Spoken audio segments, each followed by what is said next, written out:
आपलं नाव आणि पत्ता सांगा. माझं नाव राकेश छोटूलाल चौधरी, राहणार पिंगाणा, तालुका शहादा, जिल्हा नंदुरबार.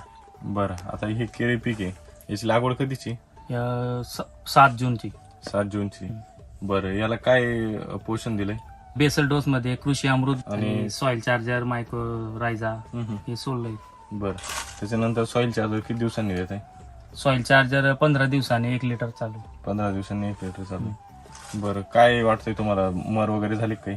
मर वगैरे तर दिसत नाही. आणि हा जो एरिया आहे हा नवीन एरिया आहे. पहिल्यांदा कोणी इथं केळी लावली नाही होती या एरियामध्ये, आणि आपण फर्स्ट टाइम हिंमत करून लावली. तर या स्टेजला आता तर चांगले. बरं, मधलं म्हणजे ही माती कशी?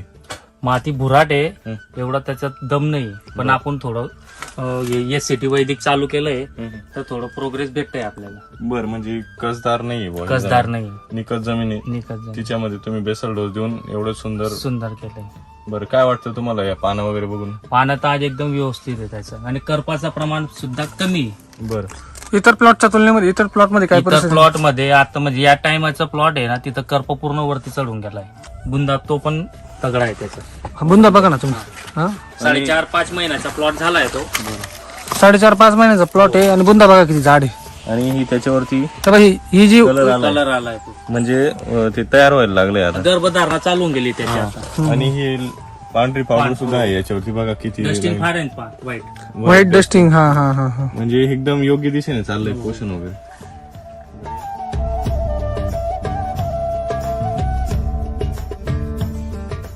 बरं, याच्यावरती समस्या काही वाटतं का तुम्हाला? नाही, असं तर काही वाटत नाही. असं म्हणजे केमिकल पेक्षा कमी पैसे खर्च केले मी याच्यावर. बरं, नवीन जागेत अजून आजूबाजूला आपण पाहिलं तर पूर्ण कापूस पीक आहे, पूर्ण कापूस आणि आहे, हाच प्लॉट केळीचा आहे. केळीचा आहे. अशा जागेवरती सुद्धा तुम्ही SCT वैदिकने हा प्लॉट उभा सक्सेस केला. केलंय. बर, काय सांगाल परिसरातल्या शेतकऱ्यांना? SCT वैदिक वापरायला आणि काही हरकत नाही.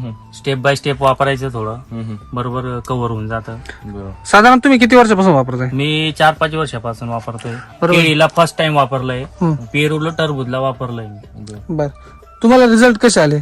रिझल्ट आता चांगलं आहे या स्टेजला. नाही, इथून पाठीमागचा काय अनुभव आहे? मागचा पण चांगले, म्हणजे क्वांटिटी रेट पण चांगले भेटले होते, आणि साईज वगैरे माल पण चांगला. वेल्टिंगचा प्रॉब्लेम नाही आला आता टरबूजला. आता मागच्या पावसाळ्यामध्ये पण टरबूज होते माझं, तर चांगला रेट पण भेटला होता. कंटिन्युअस तुम्ही हाय यील्डिंग क्रॉप करताय बा, म्हणजे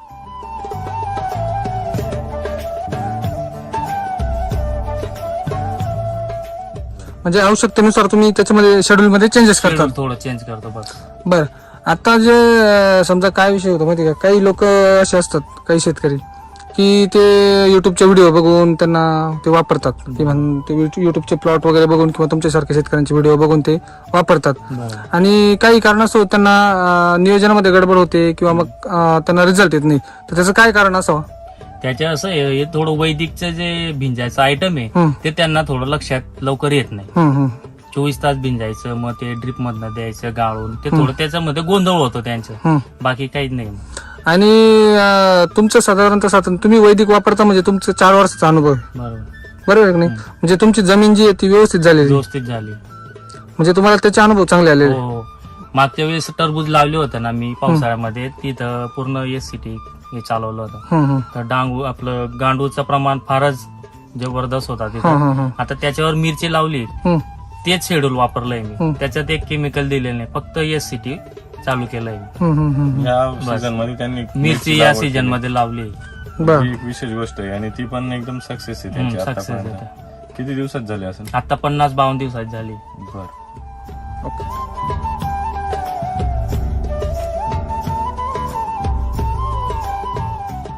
हा जो वरचा पोगा आहे जेवढा सरळ तेवढं झाड एकदम व्यवस्थित आहे, बँड नाही होते, कुठंच वाकडा ऐकणार नाही, सरळ आहे पूर्ण टोकदार. म्हणजे पान पण एकदम सरळ निघणार, मग कुठं अटकणार नाही ते पान. बरोबर, म्हणजे अटकण्याचं फाटण्याचं प्रमाण कमी.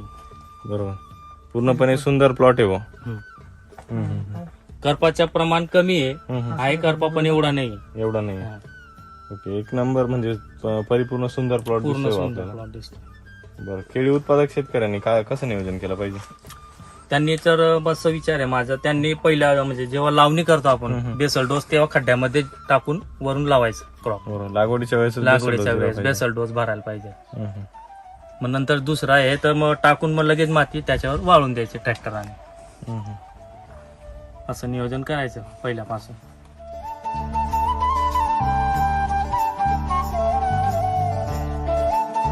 आणि समजा तुम्ही आजूबाजूचे जे केळे तुमच्या परिसरातले केळी उत्पादक शेतकरी त्यांना काय सांगू शकता?